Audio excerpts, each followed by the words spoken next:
Hey, what's up guys, it's DarkArmedDuelist, and today we're going to be doing a Red Dragon Archfiend deck profile. So I'm really excited for this one because this deck is actually crazy and is a fun deck to play around with if you love summoning really big dragons onto your side of the field. I highly recommend that you give this deck a try because it is super fun and can even summon the new Red Supernova Dragon, which is an absolute beast of a monster, and I'm really excited to show you guys that card. So without further ado guys, don't forget to like, comment, subscribe, hit the bell there so you can come part of the notification squad, and definitely check out the Patreon down in the description below for all those awesome rewards like getting your name to every single video, getting a signed cards in the mail, or even getting to request a deck profile every single month to your patron along with test hands. So without further ado, let's get straight on into this. So first off, we're going to be playing 3 copies of Crimson Resonator. So Crimson Resonator is probably one of the best cards in the entire deck, or is actually the best card in the entire deck, because if you control no monsters, you can special summon this card from your hand, and if the only other monster you control is exactly one Dark Dragon monster that's a synchro, you can special summon up to 2 Resonator monsters from your hand or deck, except another copy of itself. You only use each effect of this card once per turn, and you can't special summon from the extra deck except for Dark Dragons the turn you activate this effect, which is no big deal because everything we play in the extra deck is dark anyways. We then play 3 copies of Red Resonator. Red Resonator is really good because when you normal summon this card to your side of the field, you can special summon a level 4 monster from your hand, which is really good. And also with the combo with Riser, when you summon Riser back to your side of the field, it's going to also give you that added bonus to be able to special summon back the Red Resonator, get its second effect off, to be able to give you at least 2100 life points because you get to target a monster on your side of the field and increase your life points by that amount, which is really good.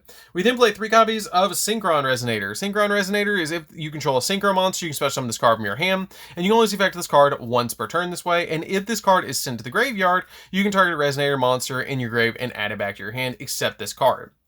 We then play a single copy of Creation Resonator that if you control a level 8 or higher synchro monster, you can special summon this card from your hand, which is a very simplistic effect, but it's very potent and is a very good effect for this deck. We play a single copy of Chain Resonator, which will wrap up the Resonators, because when this card is normal summoned, you get to special summon a synchro monster from your field. You can only special summon, or excuse me, if this card is normal summoned and you control a synchro monster, then you get to special summon a Resonator monster from your deck, which is a very powerful effect just to give you an additional Resonator on your side of the field. That is an amazing effect just to give you some added bonuses. We then play 3 copies of Wandering King Wildwind. Wandering King Wildwind is a fantastic card in this deck, and if you control a Fiend type tuner monster with 1500 or less attack, you can special summon this card from your hand, and even if you attempt this, you can only special summon from the extra deck this turn is synchro monsters, and then during the main phase, except the turn this card was sent to the graveyard, you get to banish it and then add a Dark Fiend, or excuse me, a Fiend tuner monster with 1500 or less attack, which is literally any of these.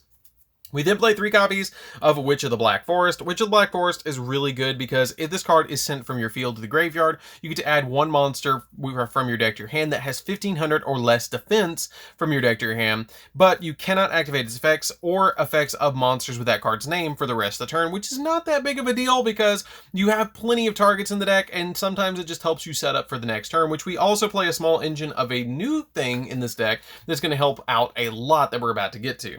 We then play 2 copies of Performage Hat Tricker. Hat Tricker, if you control 2 or more monsters, you can special summon this card to your side of the field, or if there's 2 or more monsters on the field at all. So if your opponent controls 2 monsters and you don't, you can instantly summon this card to your side of the field. If you control 2 monsters, you can summon this to your side of the field. If your opponent controls 1 and you control 1, you can special summon this to your side of the field. It's just a no-brainer to play this card in your deck because it's easy to summon out to your field as a free level 4, and also you can special summon off of something like a Red Resonator. We then play a single copy of Red Familiar. Red Familiar is just really good too. It's a good one of, but what it does is you can tribute a Fiend monster and then target a Dark Dragon synchro monster in your grave and special summon that card in defense position. And also, you can banish this card from the graveyard to declare a level between 1 and 8, and that monster becomes the level between 1 and 8 as well, which is pretty good as well to be able to get you additional level manipulation to go into different plays. We then play, for my new surprise engine for this deck, is 2 copies of Dolgaram, 2 copies of Gameciel, and a copy of the multi-dimensional Kaiju. These are really good, and I actually had somebody comment on one of my videos previously and was like, hey, you should totally try the Kaiju engine in this deck, and I was like, you're probably right, actually, because if your opponent summons something like Dragoons, I found it's very hard to out in a deck like this, because if you normal summon or special summon out your copy of Crimson or Red to your side of the field, they're usually going to negate those, and then you're kind of in a bad position, and they're going to destroy them. But when you have the Kaijus, you can just immediately give them a Kaiju on top of their copy of Dragoons or whatever powerful monster they have, and it gives you access to stuff like Interrupted Kaiju Slumber, which gets you additional monsters on your side of the field that you can use as synchro material, or just use them as tribute fodder for your Red Dragon Archfiend Bane, which is another added bonus for these effects, which is really, really good. I really love this Kaiju package in this deck, and highly recommend that if you're going to play Red Dragon Archfiend, you play this lineup. At least 5 Kaijus. I think the 2 Dolgoran, 2 Gameciel, and 1 of these is fine, the multi-dimensional. But I will mention to you guys this, you can, off of the Witch of the Black Forest, actually search the Dolgoran, because it only has 1200 defense. So you can search that off your copy of Witch of the Black Forest. So for example, you would special summon off your Crimson or normal summon Red, and then get your Witch off of the special summon effect of Red, or normal summon it out with Crimson on your side of the field, synchro summon into Rising, and then the Witch of the Black Forest will let you search the Dolgoran, which will get you additional plays, which you guys will definitely see in test hands coming soon with this deck. So let's go ahead and get into the spells. So for the spells, we are going to be playing a single copy of Monster Reborn. Monster Reborn is just really good to get you additional plays. It lets you take stuff out of your opponent's graveyard or your graveyard to be able to use as synchro material, so this card is really, really good. We then play 2 copies of Pot of Desires. Pot of Desires, there's not anything really in the main deck that if you banish it, unless you banish all 3 copies of something, that you're really going to hurt in this deck to get rid of. So I played the 2 Desires because it just gives you an additional card in your hand to be able to play with. So I really kind of do like this card in this deck. We then play 2 copies of Cosmic Cyclone because you really hate back row in this deck. This deck can really deal with monsters. It deals with them with shining colors, but when you get into back row, it starts to get a little hectic. And so using this card is really good to just deal with back row cards, especially Mystic Mind and stuff like that. We then play 3 copies of Resonator Call. Resonator Call is really good in this deck too, because it lets you add any of your resonators from your deck to your hand, which comes in very handy to be able to grab any of them that you need from your deck to your hand. I love this effect, and it just is super helpful. It's kind of like playing 6 copies of Crimson and 6 copies of Red in your deck because you have all of these. We then play 3 copies of Resonator Command. Resonator Command lets you discard any resonator to add a level 4 or lower Fiend monster from your deck to your hand, which is always going to be your Wandering King Wildwind. So this card is very important for the deck, and it basically, if you draw 3 resonators and 2 spell cards, or 2 resonators and 3 spell cards, you kind of run into the problem of, hey, I don't have a monster level 4 to play. So these cards kind of clear that up and help with the consistency, where you're essentially playing extra level 4s and extra resonators to kind of fix your hands when you don't draw the extra level 4s or the level or the resonator monsters to get into your plays, which is really nice. This really helps out the deck. We then play 3 copies of Interrupted Kaiju Slumber because it's essentially Dark Hole, and you want to go second in this deck all the time anyways to OTK during turn 2. And being able to interrupt a Kaiju Slumber your opponent is just fantastic because it destroys all monsters on the field. And then when it does, you special summon 2 Kaijus, 1 to your field and 1 to your opponent's field, and you do get to attack your opponent with that Kaiju, which is really good. And you can manage this card from the graveyard to add in another Kaiju from your deck to your hand, so it can kind of thin the deck a little bit. So this card is really, really good to play in the deck. I highly recommend that you guys play this because it helps you with the OTKs, because there is instances in this deck that you can summon over 9,000 attack points. Yeah, I said it, over 9,000. But really you can, where you summon 3K beat sticks to your side of the field and just OTK your opponent where they can't recover with an Interrupted Kaiju Slumber. Usually if the Kaiju Slumber goes off and you win second and it destroys the field, it's game over. So that's it for the spells, guys. Let's get into the traps, because we do play a trap, and that is a single copy of Red Rain. Red Rain is really, really good in this deck because if you control level 8 or higher synchro monster, you banish all monsters on the field except the monster with the highest level. Also, the remaining face-up monster on the fields are unaffected by other cards' effects except their own until the end of the turn. And if a Dark Dragon synchro monster is special summoned or synchro summoned to your field while this card's in your grave, you get to add it back to your hand. But usually when you activate this, it's game over because you pretty much just banish your opponent's entire field, and you're going to go in with the Red Dragon Archfiend to kind of win game. So this card is usually going to go off once and then you're going to win. So that's it for the main deck, guys. Let's get into the extra deck. So, for the extra deck, we're going to be playing 3 copies of Scarlight Red Dragon Archfiend. You could play a Hot Red Dragon Archfiend over one of these if you want to.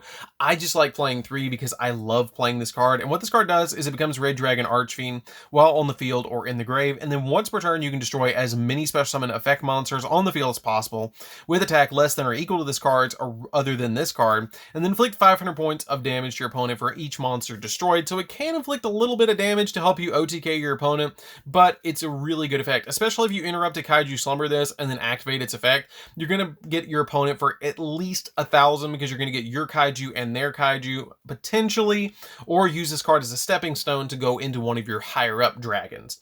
We then play 3 copies of Red Rising Dragon. Red Rising Dragon is the combo starter for the entire deck.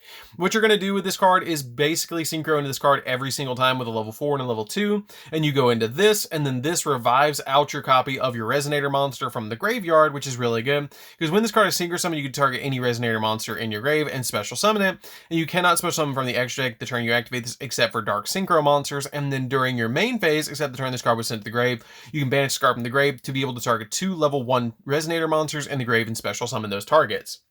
We then play 2 copies of Abyss. Abyss is really good too because you can quick effect, target 1 face-up card your opponent controls, negate its effects until the end of the turn, and then when this card inflicts damage to your opponent, you can target a tuner monster in the grave and special summon it back in defense position, which during the main phase 2 can let you go into Bane. Bane is really, really good. Bane is a card that I've considered bumping into the deck as a 2 of, but I just haven't quite found the room for it. You could drop 1 Scarlight if you wanted to drop a Scarlight to go into it, but I really like playing this card as a 1 of.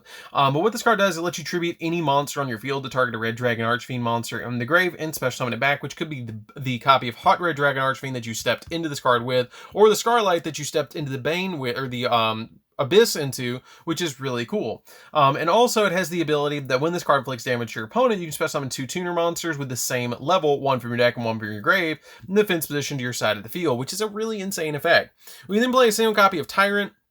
Tyrant's one of those cards that you're rarely going to go into. You might see this card in 3 of 10 duels, maybe like 1 in 5 you might see this card come out. But what it does is it must be synchro summoned, it cannot be special summoned by other ways. And you can only use effect of this card once per turn. That during your main phase, you can destroy all the cards on the field, and also for the rest of the turn, other monsters you control can't attack. And then during either player's battle phase, when a spell or trap is activated, you can negate the activation if you destroy that card, and then if you do, this card gains a permanent 500 attack points, which is really good. 1 copy of Calamities. Calamities is pretty good too because when this card is summoned, it basically cold waves the field. It turns off everything. Your opponent can't respond to it. It's a speed spell 4. They cannot respond to anything of this effect, which is really cool. And if this card in its owner's possession is destroyed by an opponent's card effect or by battle, then you can target 1 level 8 or lower Red Dragon Archfiend or Dark Dragon Synchro monster in the grave and special summon it. We're then playing a single copy of Red Nova Dragon, which at the time of recording has not been released. I am proxying this card. If you guys want to see how to actually make these proxies, you can check that out on the channel. I do have a video of how to make these. It is for just play testing and like deck profiles and stuff like that, but I wanted to go ahead and do this profile for you guys because I know everybody's been requesting for me to do a deck profile with Red Dragon or Red Supernova Dragon, and this card is ridiculously good. It requires 3 tuners and a non-tuner synchro monster to summon to your side of the field. And also, it's basically, when you summon this, you pretty much win, because what it does is it must be synchro summon and gains 500 attack for each tuner monster in the graveyard. And at the end of the video, I will show you guys a really brief way to summon this card with 1 card or 2 cards in your hand. There is a 2-card combo to immediately summon this card to your side of the field, which I will show at the end of the video. But basically what it does is it gains 500 for every tuner in the graveyard, and it cannot be destroyed by your opponent's card effects. And once per turn, when your opponent activates a monster effect, or when an opponent's monster declares an attack, quick effect, you can banish all face-up cards or all cards on the field that your opponent controls. It just completely board wipes them, which is insane. And then once per turn during your, once per turn during your next end phase, after this card was banished by its own effect, you can special summon this card back to your side of the field. We then play a single copy of Beals. Beals is really good because it's kind of a tank of the deck. It can't be destroyed by battle by card effects, and every time you take damage, it gains attack.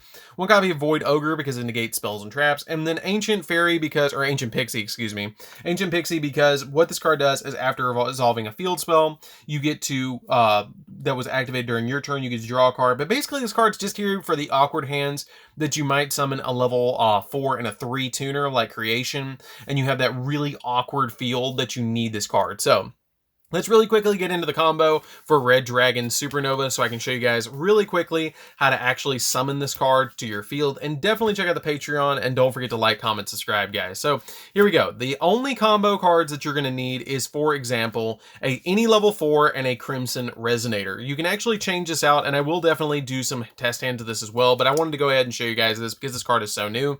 But basically what you do with this particular field is you're going to either have a copy of Resonator Call and Crimson Resonator in your hand, and once you've got your copy of Crimson Resonator, you special summon this card to your side of the field. You then can normal summon out your copy of Witch of the Black Forest, and then once you summon out your copy of Witch of the Black Forest and you have your Crimson Resonator, you synchro these two together, summon Rising. Rising's effect will go off, special summon out your copy of Crimson Resonator, use its effect on your side of the field to be able to special summon 2 tuners out of the deck. Now the 2 tuners that you're going to special summon out of the deck are extremely important. You have to go for these 2 or 1 other tuner monster. You have to summon out your copy of your level 3 to your side of the field, and you have to summon out your copy of your Synchron Resonator as well. These are very important that you grab at least these 2. You can interchange the Synchron Resonator if you want to with a copy of, for example, maybe the one of Chain Resonator. As long as it's a 3 and a 2, you can do it, or 3 and 1. And you've got your 3 tuners on your side of the field, and we can count up the levels really quickly. We've got 6, 7, 8, 9,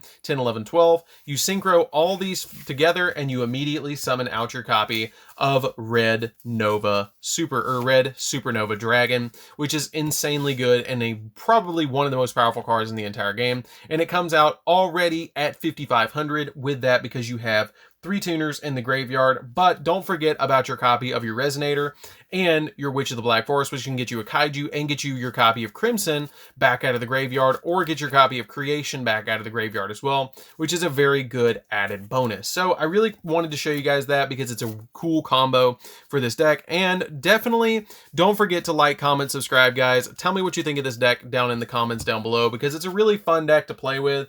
And I highly recommend that you guys have not picked this deck up. You definitely should, because there are easy combos in this deck like that to be able to show you guys, and it's just a really awesome deck. Definitely expect some live duels coming of this very soon. And definitely check out the test hands that will be coming out soon as well. And don't forget to like, comment, subscribe, hit the bell next to the comment bar notification squad, and we'll see you guys in the next video. See you later, guys.